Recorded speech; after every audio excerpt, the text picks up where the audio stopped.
क्या आइंस्टाइन की मशहूर थ्योरी ऑफ जनरल रिलेटिविटी की खोज रिमोट व्यूइंग का ही नतीजा था, या फिर प्राचीन हिंदू ग्रंथ महाभारत के मुताबिक इस यूनिवर्स के सारे नॉलेज, सारे ज्ञान ब्रह्मांड में ही मौजूद हैं?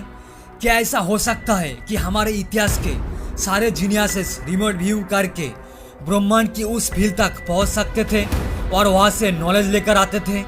अगर ये सच है तो क्या प्राचीन महाभारत में लिखी गई आकाशिक रिकॉर्ड तक पहुंचने का रास्ता ही रिमोट व्यू करने का असल मकसद हो?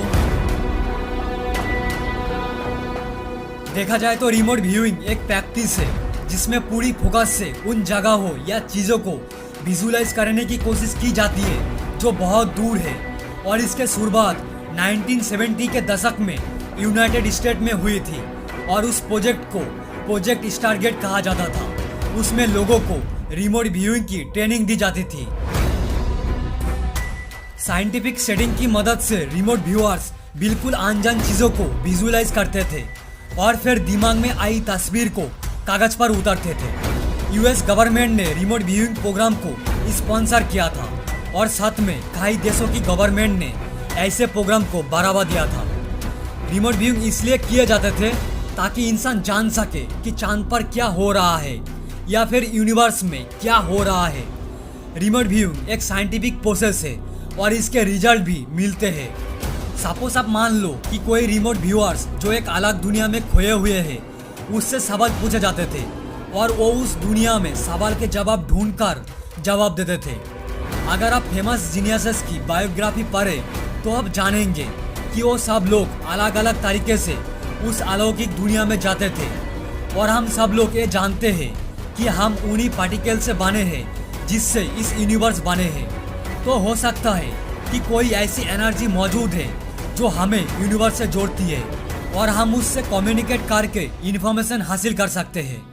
और क्या ये मुमकिन है कि रिमोट व्यूअर्स अल्बर्ट आइंस्टाइन के ही थॉट एक्सपेरिमेंट वाली टेक्निक को इस्तेमाल करके रिमोट व्यूइंग करते थे? क्या इसी वजह से ही रिमोट व्यूअर्स के ब्रेन उन चीज़ों को देख पाते हैं जो उनके नज़रों और कानों से लाखों लाइट ईयर दूर है?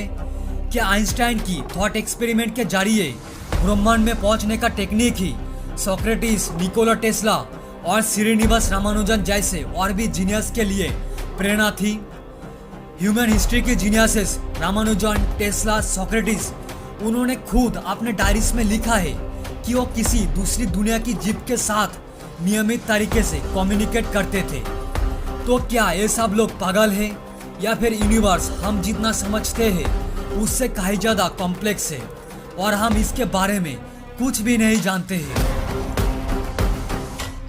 क्या ये मुमकिन है कि हमारे इतिहास के जीनियसेस वाकई में अपनी सोच और सपने के जरिए ब्रह्मांड के एलियन के बनाए गए ज्ञान के भंडार तक पहुंच सकते थे? क्या हम इस बात को मान सकते हैं कि प्राचीन हिंदू ग्रंथ महाभारत का ये कहना सही था कि आकाशिक रिकॉर्ड वाकई में एग्जिस्ट करते हैं? अगर कुछ खास लोगों को ही आकाशिक रिकॉर्ड की दुनिया में जाने की पावर दे गई है, तो क्या उसे बनाने वाले एक्स्ट्रा टेरेस्ट्रियल जीवों का उन लोगों के दिमाग पर भी नियंत्रण थे? अल्बर्ट आइंस्टाइन वाकई में एक जीनियस थे। उन्होंने अपने जिंदगी में 300 से भी ज्यादा साइंटिफिक पेपर लिखे हैं। उनके थ्योरी आज भी मशहूर है। आइंस्टाइन ने यूनिवर्स के बारे में साइंटिस्ट के सोच को बिल्कुल बदल दिया था। वो अपने थ्योरीज के जरिए एक ऐसा तोहफा देकर गई है जो आने वाले समय में तहलका मचा देगा। Time travelling. आइंस्टाइन की special theory of relativity, speed of light और जनरल थ्योरी ऑफ रिलेटिविटी मिलकर एक कहते हैं कि टाइम ट्रैवलिंग मुमकिन है।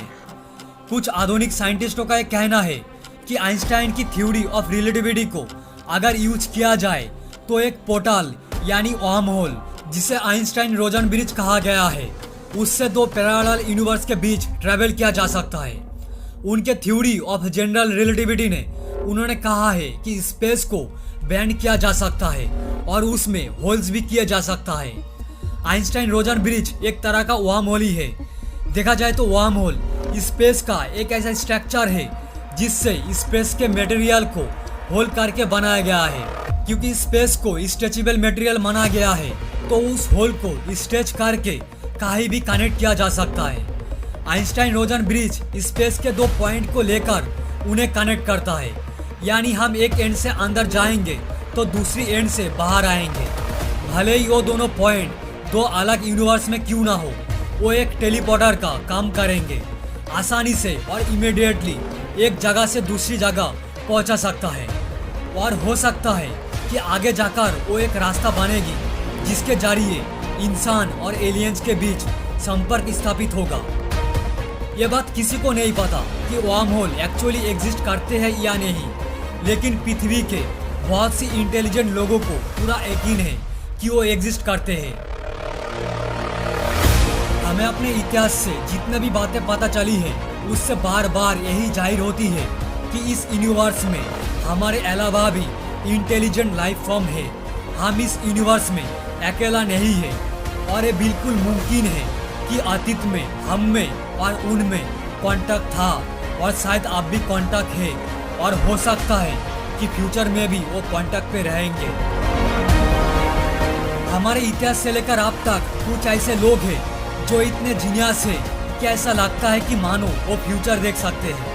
उन्होंने सिर्फ फ्यूचर को ही बेहतर बनाने की कोशिश नहीं की है, बल्कि उनके डिस्कवरी से तो हमारे दुनिया में एक बहुत बड़ा लाइफ चेंजिंग बदलाव आया है। हम सबको ऐसा लगता है कि हमारा सभ्यता धीरे धीरे आगे बढ़ी है। इतिहास से लेकर अब तक हमने काफ़ी तरक्की की है, लेकिन ऐसा बिल्कुल नहीं है। हमारी तरक्की जीरो होती अगर जीनियस ने समय समय पर ऐसे डिस्कवरीज नहीं की होती जिनसे हमारी तरक्की हुई है और हम बेहतर बने हैं। क्या प्राचीन एस्ट्रोनॉट थ्योरिस्ट का ये मानना सही है कि दूसरी दुनिया वालों ने कुछ लोगों को सिलेक्ट करके उनके ब्रेन को ऐसा बना दिया जिससे वो जानकारियों को याद करके मानव सभ्यता का विकास कर सके? क्या इसीलिए ही अल्बर्ट आइंस्टाइन का ब्रेन आम ब्रेन से इतना अलग था? क्या ये सिर्फ एक इत्तेफाक हो सकता है कि इस दुनिया के सबसे बड़े जीनियस के ब्रेन में आम ब्रेन के मुकाबले ज़्यादा ग्लियल सेल्स थे और पैराइटल लोब भी ज़्यादा चौड़ा था, और 76 साल की उम्र में भी उनका ब्रेन एक नौजवान के ब्रेन के तरह हेल्दी था? ये सिर्फ एक इत्तेफाक नहीं हो सकता। अगर हम दूसरे जीनियस के ब्रेन को भी स्टडी कर पाते, आइजैक न्यूटन, निकोला टेस्ला और आज के ज़माने की स्टीफन हॉकिंग, तो शायद हम यही पाते कि उन सब के ब्रेन भी नॉर्मल ह्यूमन के ब्रेन से बहुत ज़्यादा अलग है। हम सब के डीएनए में कुछ ऐसा है जो हमें एक तरफ नॉर्मल ह्यूमन बीइंग बनाते हैं, जो कि हम सब है, लेकिन हमारे डीएनए में कुछ ऐसा भी है जो हमें जीनियस बना सकते हैं। जैसे कि अल्बर्ट आइंस्टाइन एक जीनियस थे, लेकिन हम अपने आप को जीनियस कैसे बना सकते हैं? शायद इस सवाल के जवाब हमारे साइंस के पास अब तक नहीं है। और अभी तक हमने पिछले वीडियो में जो कुछ भी देखा है, जो भी सुना है, इससे तो यही लगता है कि जीनियस लोग हमारे और उन दूर दुनिया के बीच कुछ ना कुछ कनेक्शन जरूर है। क्या थॉट एक्सपेरिमेंट करने या रिमोट व्यूइंग करने की कोशिश करके हम अपने अंदर के जीनियस को जगा सकते हैं, उस दूर दुनिया तक पहुंच सकते हैं? अगर हाँ, तो कौन होगा हमारा अगला आइंस्टाइन? वो कहाँ से आएगा और वो ब्रह्मांड का कौन सा गहरा राज का पर्दाफाश करेंगे?